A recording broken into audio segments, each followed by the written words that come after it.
Hello दोस्तों, अगर आपको कहानी अच्छी लगे तो लाइक, शेयर और सब्सक्राइब करना ना भूलें। यदि जीवन में पांडवों सा संकट आएगा तो हिस्से में भगवान श्री कृष्ण जैसा सारथी भी अवश्य आएगा। एक बार एक साधु जंगल में कुटिया बनाकर रह रहे थे। बहुत सालों से वहीं रहकर तपस्या कर रहे थे। प्रभु की प्रार्थना कर रहे थे कि प्रभु के दर्शन हो। भगवान श्री कृष्ण के बड़े भक्त थे, लेकिन भगवान श्री कृष्ण के दर्शन नहीं मिल रहे थे। एक बार एक शिकारी उसी जंगल में आया और वह जंगल शिकारी के लिए भी नया था।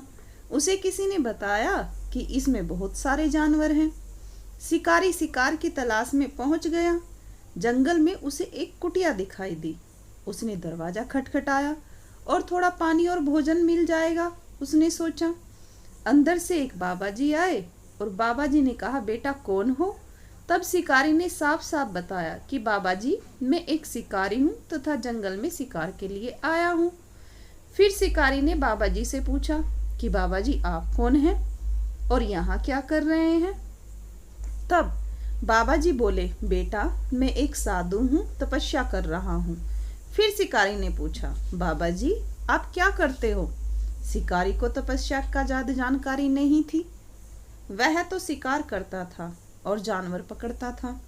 बाबा जी ने सोचा, इसको किस प्रकार समझाऊं? तब बाबा जी ने बोला, बेटा मैं भी एक शिकारी हूँ, यहाँ शिकार करने आया हूँ, लेकिन मेरा शिकार मिल ही नहीं रहा है। बहुत प्रतीक्षा कर रहा हूँ, बहुत सालों से इंतजार कर रहा हूँ। शिकारी ने पूछा, बाबा जी आपका शिकार कैसा दिखता है? मैंने बड़े बड़े शिकार किए हैं, आप टेंशन मत लो। मैं आपको आपके शिकार के बारे में आप मुझे बताइए, वह कैसा दिखता है। तब बाबा जी ने सोचा, अब क्या बताऊं कैसा दिखता है। फिर भी बाबा जी ने बोला, मेरा जो शिकार है वह सांवले रंग का है, सलोना है, सिर पर मोर मुकुट है और बांसुरी बजाता है, लेकिन मिल नहीं रहा। बहुत सालों से प्रतीक्षा कर रहा हूँ। ऐसा कहते कहते साधु भावुक होने लगा। उन्हें देखकर शिकारी भी भावुक होने लगा। तब शिकारी ने कहा, बाबा जी आप रोइए मत, मुझे कई सालों का शिकार का अनुभव है। मैं आपके शिकार को पकड़कर अवश्य लाऊंगा। मैं प्रतिज्ञा करता हूँ कि जब तक आपका शिकार नहीं पकड़ लेता तब तक अन्न का एक दाना भी ग्रहण नहीं करूंगा और ना ही पानी पीऊंगा। आप देखना, मैं अब घने जंगल में जाकर आपका शिकार पकड़कर लाता हूँ, आप चिंता ना करें। ऐसा बोलकर वह चल दिया। वो जब जा रहा था तो बाबा जी सोच रहे थे कि कहाँ मिलेगा इसको भगवान। क्या बोल दिया मैंने इसको? इतने सालों से मैं प्रतीक्षा कर रहा हूँ, जब मुझे नहीं मिले तो इसे कहाँ मिलेंगे। शिकारी गया घने जंगलों में और अपना जाल बिछा दिया। पेड़ के ऊपर जाकर बैठ गया और इंतजार करने लगा। सिर पर मोर मुकुट, सांवला रंग, बांसुरी बजाते हुए शिकार का।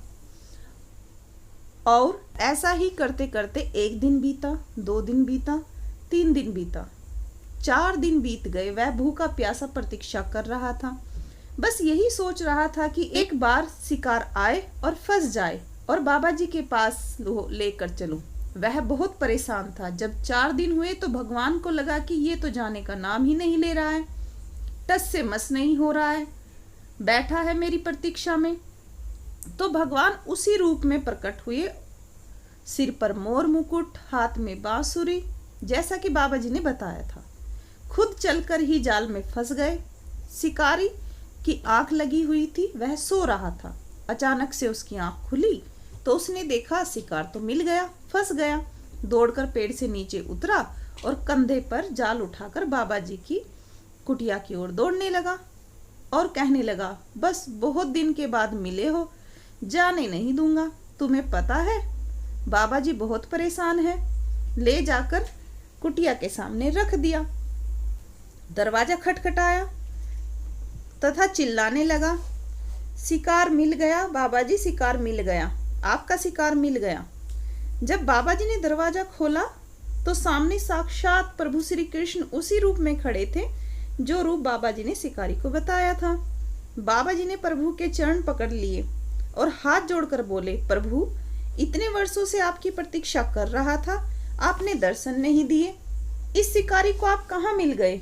भगवान ने कहा, इसके भाव तुम्हारे भाव से भी ज्यादा ताकतवर थे।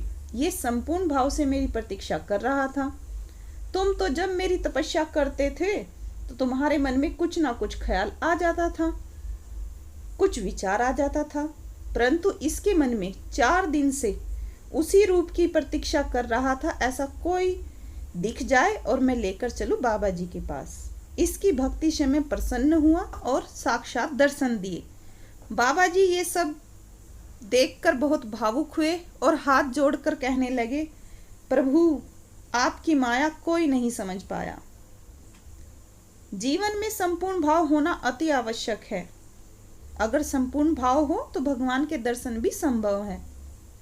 अगर आपको कहानी अच्छी लगी हो तो लाइक, शेयर और सब्सक्राइब करना ना भूलें।